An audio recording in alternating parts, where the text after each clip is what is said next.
time I love is terrible, but we're gonna deal with it because I'm not gonna be here for too long. Because it's Halloween and I'm praying the doorbell doesn't ring with trick-or-treaters.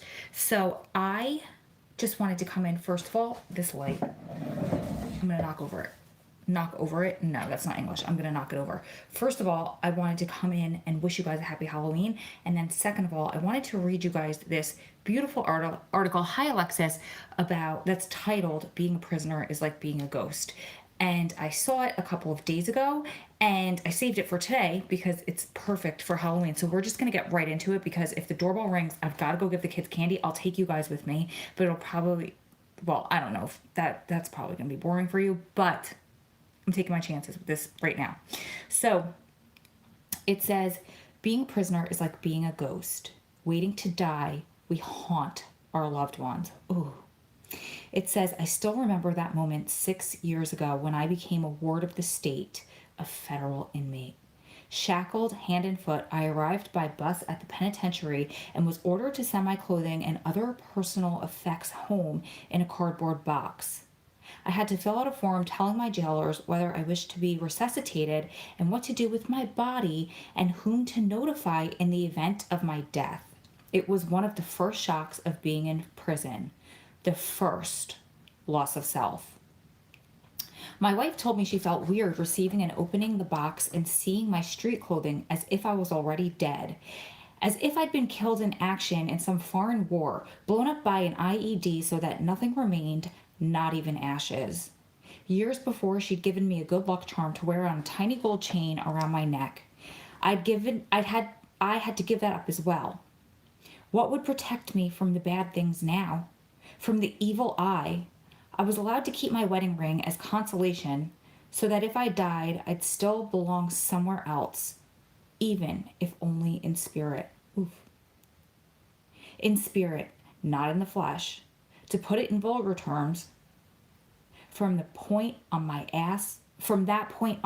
my ass belonged to the BOP.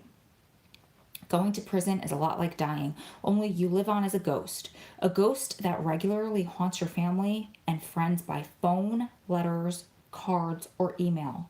You lose your corporal reality. You're no longer a member of family or society. You are in what I think of as the fourth world, a lower rung than poverty-ridden third world, a ghetto of the soul. In the beginning, I desperately wanted my loved ones to visit me. My pre-prison self clung to life. There was still a slight pulse in the dying heart. I heard about weddings and birthdays and funerals, about financial difficulties, about health issues. After a few months, I changed my mind. My wife and I agreed mutually that it would be too painful to share a life that had been snatched from us, cut short. We'd planned to travel to Europe, to spend time with grandchildren, to visit family in another state. Holidays, vacation, time together in our final years. All of that had been wiped out, and we refused to see it replaced with a series of institutionalization visitations.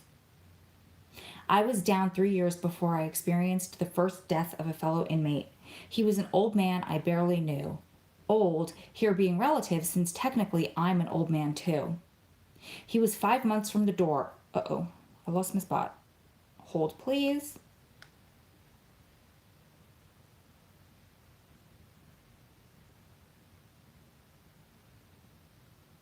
He was 5 months from the door. He suffered with emphysema. The prison I inhabited in those days was a miserable place. Most units, in fact, all but one, had no AC. Every summer there were fainting spells, dehydrations, heart attacks. We had old-fashioned steam heat in the winters and lots of old, uncaulked windows through which the icy wind whipped and sliced at us. Like many prisons, despite all of the sundry claims, to the contrary, it was a filthy place. This afflicted inmate had been complaining to medical for months to be moved to a more comfortable unit, one closer to medical and the chow hall. He had trouble breathing, walking, sleeping. He died just before Christmas 2016. His family came to collect the remains. 2 years later, another inmate died. Same prison. This guy, Ray, I knew well. We shared dinners every day. We worked in the prison library together. He was young, in his late 30s, but he had bad genetics, a bad ticker. Lacking the loving concern of some nagging family member, he simply skipped taking his meds. One night after dinner, he went to his cell and keeled over, banged his head on the locker, and died. There was a lot of blood. Ooh, this is terrible. Ray had suffered a massive coronary. He still had 5 years to go on his sentence. Ray, like me, like the old man 2 years earlier, was an SO. We face lifelong social obliteration and possibly death behind bars, a vast majority for us for downloading links. We live and die inside, not among friends and family, but amongst strangers, unforgiven. In the end, we receive not the caress of a loved one, as we would as free men, but the kick of a guard's boot checking us to see if there's need to call an ambulance. After Ray died, we held a service in his honor in the prison chapel. I played the piano and another inmate sang Amazing Grace. Was lost and now I'm found. Was blind and now I can see. And another song I can't remember. Prison makes us amnesic. It was all very formal and stiff. The chapel that seated 150 was nearly full. Ray was a popular inmate with many friends. I found interesting the variety of personalities that gathered for his circus. I can only wonder how this man might have fared in the free world if he'd only been given a chance. Since Ray's death, I've seen 3 more, and I imagine I will see many more before my time is done. There are a lot of old and sick inmates. I may end up being one of them. Around 5,000 people die in the system every year. I'll be one of them. It's possible. I've had 7 years left to serve. The mostly law-abiding citizen I used to be before my sentence was passed, died, and abstracted. I'm not finishing this. I'm sorry, guys. I did not realize that this was a depressing article. I thought it was going to be about how I should have, I just skimmed through the beginning before I decided I was going to read this on Halloween. I thought it was going to be about how, you haunt your family and your ghost and da-da-da-da, and I thought it'd be all tied together, like the Christmas, ghosts of Christmas past and all that stuff. I should have stopped reading a couple paragraphs before. I'm sorry. I didn't mean for this to be depressing. So what I could do is I could stick around and I can answer questions until my phone starts to die or until the doorbell rings with trick-or-treaters. I know I lost a few of you. I don't blame you. I would have hopped off of this one too. Again, I just thought it was a different article. So let's go up and we'll see comments while I wait for more. Happy Halloween, everybody. Love your channel. Thank you, Rhonda. Happy Halloween. So glad I caught you live. Oh, I'm so glad you're here. Hey. Happy Halloween. I read this last week. It hits close to home. Yes. Yeah, and I didn't mean to... What candy are you giving out? Ooh, good question. Okay, so I'm giving out, and maybe you guys with kids can help me. I bought a bag of regular candy and then a bag of non-nut, right? Because of all the peanut allergies. So I thought. But I bought, for the regular one, it's mixed chocolates, like Snickers and all the fun, snack size candies. And then the other one is Tootsie Rolls and Tootsie Pops and Dots. Nothing with chocolate, nothing with nuts. However, on the back, when I read the ingredients, it said it had soy lecithin. I think that's how you say that. I don't know. But with soy is a nut. So does that work or not work for nut allergies? So far, I've not had any kids ask about nut allergies, but did you hear the way I said that before? Long Island, nut allergies. My New York decides to come out every once in a while. But does anybody know that answer? That's what I'm giving out. What are you guys giving out? Soy is a bean. Soybean. Why for all this time have I been saying today soy nuts? Thank you for that. Oh my God. My mom loved Tootsie Rolls. Oh, I love them, but they get stuck in my teeth. Peanuts are too. Ooh, good point. I don't know, right? I'm going to have to ask a teacher or somebody whose kids have a nut allergy. I'm going to have to call my sister after this. Actually, I think she's stopping by with the kids to show us their little costumes so I can give them candy because that's what good aunts do. So what else do you guys have? I thought that article was going to be a good one. How's everybody's Halloween? Did anybody dress up? We dressed up at work. You're good with that, I'm pretty sure, because I've taken things with soy to my kids' daycare. Okay, but that's free, but my kids aren't, so I'm not positive. Nut allergies are, why do I keep saying allergies? It's so funny. Are usually tree nuts. Okay, good to know. Yeah, because my friend was saying at work today that he can bring his child sunflower butter and jelly sandwiches instead of peanut butter and jelly sandwiches. And then he brought it and he dropped his son off the other day. He's 4. And he was like, okay, Nash, for lunch you have peanut butter and jelly. And the teacher was like, oh, what? And he goes, no, I'm sorry. I mean sunflower butter. And they were like, oh, okay. Sunflower butter is delicious, by the way. I'm getting all tangled up in this. Yes, we're almost at, thank you, I saw that, Lisanne. We're almost at 7,500 subs. Once we hit there, I think we only have a little over 300 more to go. Once we hit there, we're giving away 3 of those really pretty purple tumblers. If you don't know what I'm talking about, I don't have mine in here, but I just posted a picture of our girl Angela drinking out of hers on Instagram, which is at Strong Prison Lives. Most of you guys are probably following me there first. There's a bug. Sorry about that. Most of you guys are probably following us there already. Hey, Ray. But if not, and you want to see the Tumblr or you want to follow us there, I'll do like stories, more day-to-day stuff over there. My niece has almond butter and jelly sandwiches. She's almonds and she's allergic to nuts, or she just likes that. I don't necessarily love almond butter. It's okay. I mean, I like basically everything, but I find it to be pretty dry compared to sunflower butter. I find is really sticky, and I try to eat it with something sweet. And then natural peanut butter is pretty good. I was preferring sunflower butter for a long time. Now can't have peanut butter at school, so she can have almond butter. That's so interesting, because I thought I thought it was like nut-free classrooms, not just peanut-free classrooms. So interesting.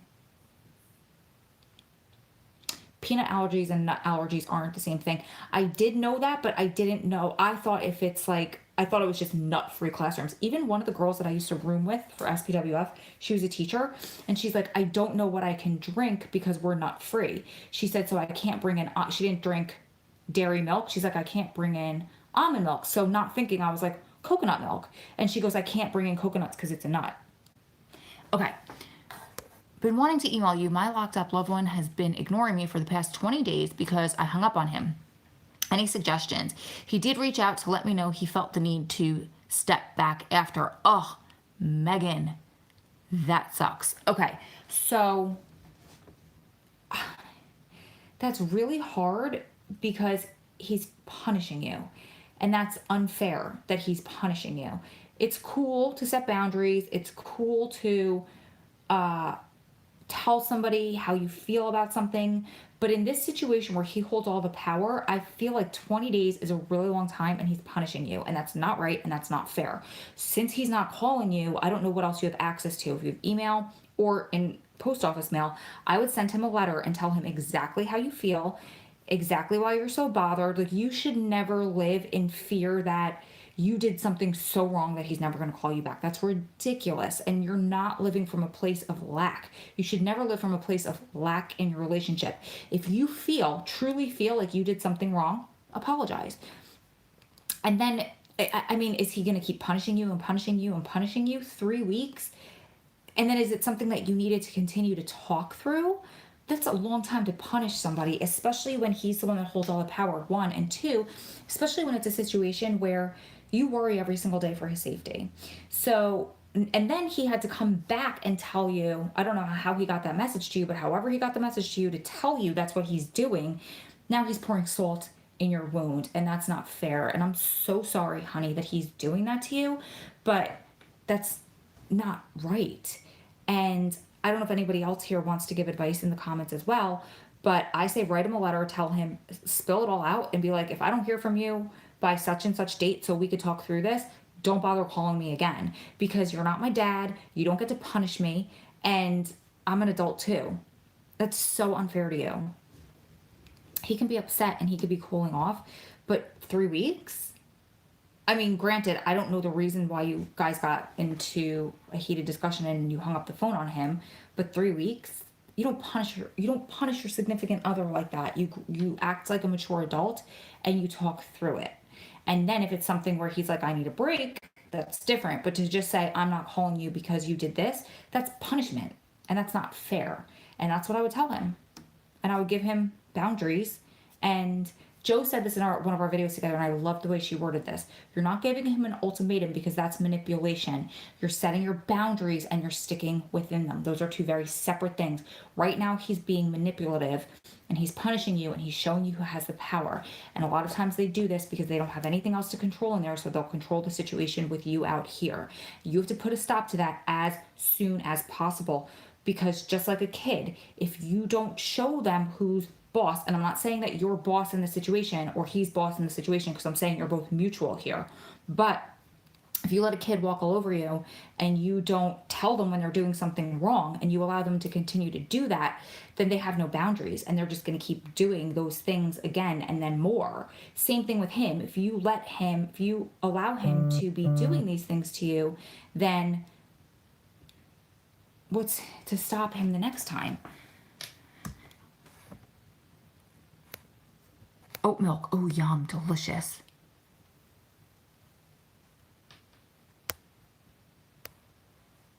My husband pulled something mildly similar. I totally ignored him. He pulled himself together. I don't know. I don't have time for that nonsense. Exactly. So actually, Melinda and I were joking about this before, where he went through, we were just joking, where one of the guys was going through menstruation or his man period. And the first time it happened, the girl fed into it a little bit because you get nervous, right? And then the next time she didn't feed into it as long and he turned around faster. And then the next time he'll turn around faster because he knows you're not going to put up with that. Just like we were talking about with the kid. Oh my gosh. Thank you so much for the $2. I love that you're here because I've seen you on Jess's channel with your crazy comments, but thank you so much for the $2.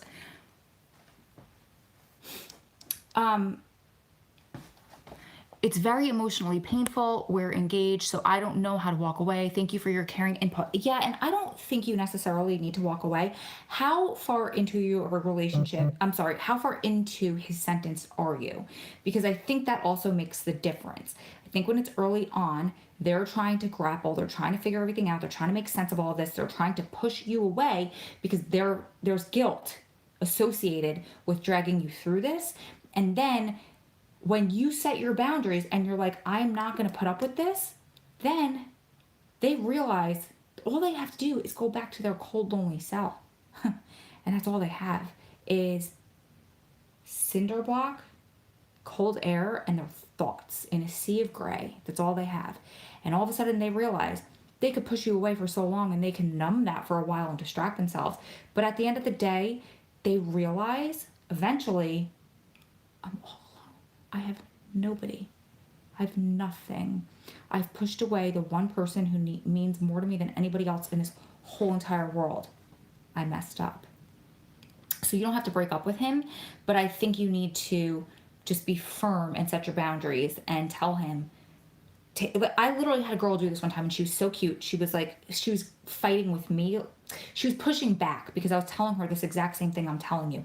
Yeah, but I knew what he was doing, so I'm kind of guilty too. So I shouldn't just push him away. And I was telling her, I'm telling you the exact same thing. You don't have to leave him, blah, blah, blah. Then she realized he was treating her like a doormat. He was walking all over her and he was kind of starting to emotionally abuse her. So she wrote him this letter and she was like, I love you. I am not leaving you, but I will not be here. I'm not along for that ride with you. I'll be here and I'll be faithful to you, but get your crap together or I'm done. And so he did. She was very firm about it. She was very sweet about it, but she was very firm about it. I love you. I'm here for you. I hear you that you're going through something. I wrote this blog on Patreon. I would love for you to go read it. It's called, first of all, it's on Patreon, which is Patreon/SPWF. If someone wants to pop that in the comments, I'm sure that'd be super helpful. And it's called, it's You and Me Against the World, Not Me Versus You. Something along those lines. And it talks about just this, how you could even copy that blog and send it to him if you want to, because basically it explains that. Like, we're in this together.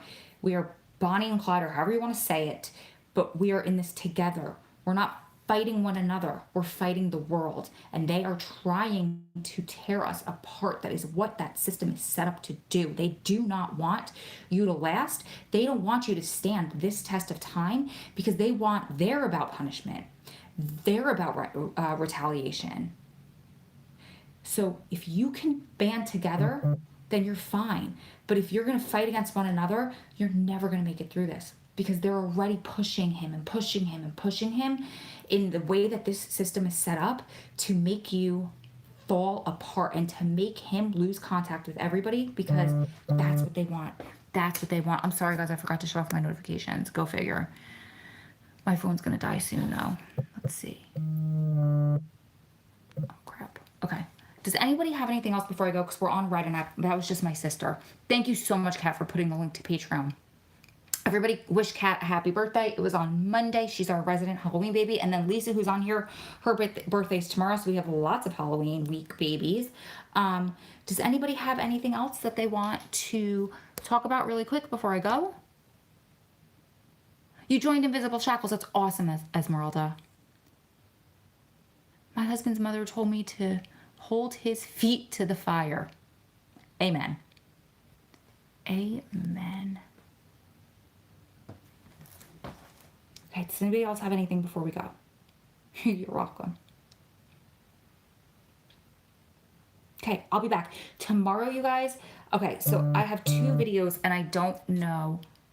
We need them to do that in terms of keeping them in reality. Yes, that's so true. My birthday isn't until July.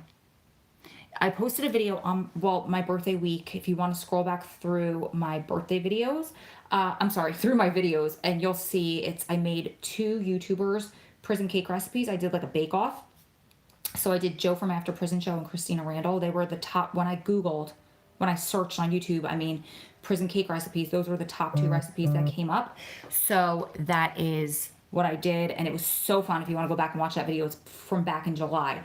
But Adam's birthday is the end of November, so I'm going to do a fun birthday-related video for him. I'm not exactly sure what yet. I'm still racking my brain. Probably not cooking, though. I don't know, maybe. Have a good day. Thank you for strengthening us prison wives. Oh, you're so welcome. But tomorrow and Monday, I have 2 really good videos. I was talking about one that I posted about on Instagram today.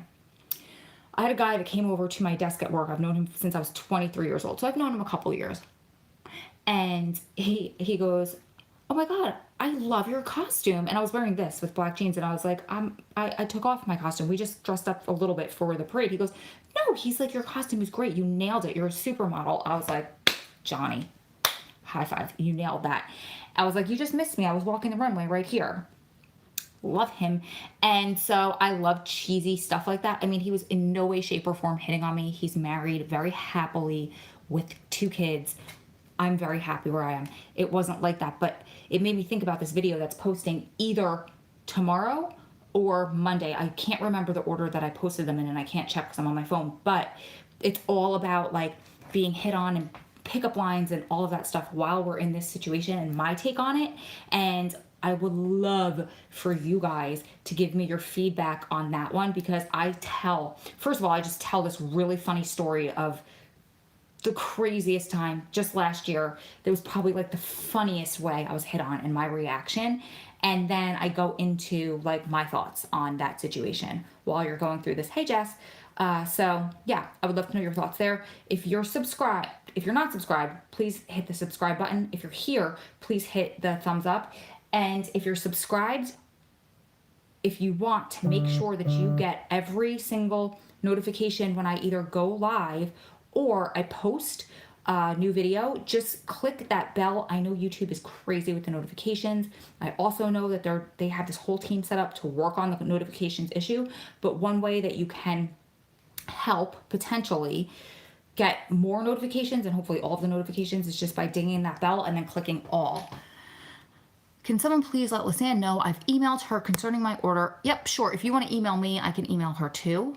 I've been trying to get an answer about missing something for over a week, not mad or trying to be pushy. Mandy, yeah, email her again. She's not ignoring you. She had surgery and then she was in the ER from complications this week, earlier in the week. So she missed sleep missed work. So she's probably trying to catch up. She's definitely not ignoring you. She's on top of that stuff. She's been on top of it for everybody. But if you want to send that to info@strongprisonwivesandfamilies.com, we'll get that to her. And I'll also send her a note to look out for an email from you. So I apologize for that being slow. No, it's not anything with you or anything like that. She's just, she's been sick.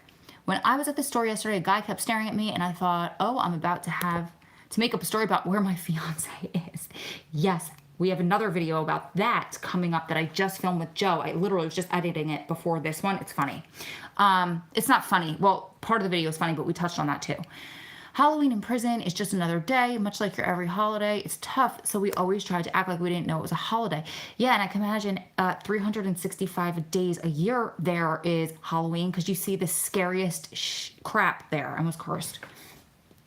Somebody asked me one time to ask Adam the scariest thing that he's ever seen in jail, and he told me that he can't tell me that. He's like, because first of all, legally he didn't know if he could talk about it, and second of all, he's like, there's just things that are better left in the past and unsaid. So could you imagine a closet tour? Okay, I just have to clean my nasty ass disgusting closet, and I will do. I've taken over. You remember I live with in my parents' house right now. My mom was sick, she passed, right? So I'm helping my dad. I stayed while he's getting the house ready to sell. So they have a decent sized house because I have 6 siblings. I mean, I have 5 siblings and me. I took over, I have my closet in the bedroom. I took over one sister's closet. I took over 2 closets downstairs. It's not okay. It's not okay. I need to clean out my closets. I have one room that's dedicated just to Poshmark. Nothing has sold in months. So why don't I just get rid of the stuff? It's crazy. But you're giving me motivation to clean my closet. I said I was going to do that last time and I just never did. Okay, I think that's it. My phone's going to die. So I love you guys. Keep staying strong. Keep loving strong. Keep supporting one another through this journey because you're one day closer to it all being over.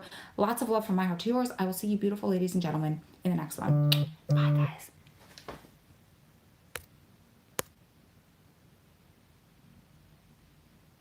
Oh my God, we got all of the funnies here on Halloween. That's great. I love you too, Jody.